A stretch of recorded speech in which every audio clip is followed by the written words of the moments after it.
السلام علیکم عزیز طلباء، آج ہم درخواست پڑھیں گے ہیلتھ آفیسر کے نام محلے کی صفائی کے لیے۔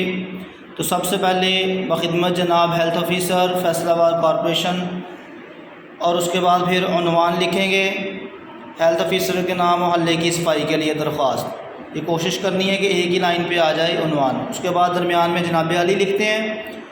تو جناب علی کے بعد پھر متن شروع کریں گے۔ نہایت ادب سے التماس ہے کہ فدوی آپ کی توجہ ایک اہم معاملے کی طرف مبذول کرانا چاہتا ہے کہ ہمارے محلے میں خاک روبوں کا آنا چھوڑ دیا ہے۔ گلی کوچوں میں کوڑا کرکٹ کے انبار لگے ہوئے ہیں، ہر طرف غلاظت کا راج ہے، ہر طرف بدبو کے بھگوکے اٹھ رہے ہیں۔ یوں محسوس ہوتا ہے کہ پورے محلے پر بدبو کا تسلط ہے۔ مزید یہ کہ موسم برسات آ رہا ہے جو گلی محلوں میں بیماریاں پھیلانے کا سبب بنے گا۔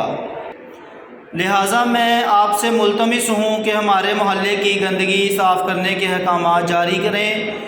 خاکروبوں کو تاکید کریں کہ وہ بلا ناغہ گلی محلوں کی صفائی کا اہتمام کریں اور اہل محلہ کو بیماریوں کے حملوں سے بچائیں۔ میں پر امید ہوں کہ آپ میری درخواست پر عمل کروا کر شکریہ کا موقع دیں گے۔ عزیز طلباء، اس کے بعد نیچے والی لائن پہ عین نوازش ہوگی لکھیں گے، اور اس کے بعد پھر مورخہ تاریخ لکھیں گے، اور اسی لائن میں آگے العارض، اور پھر نیچے درخواست گزار اہل محلہ۔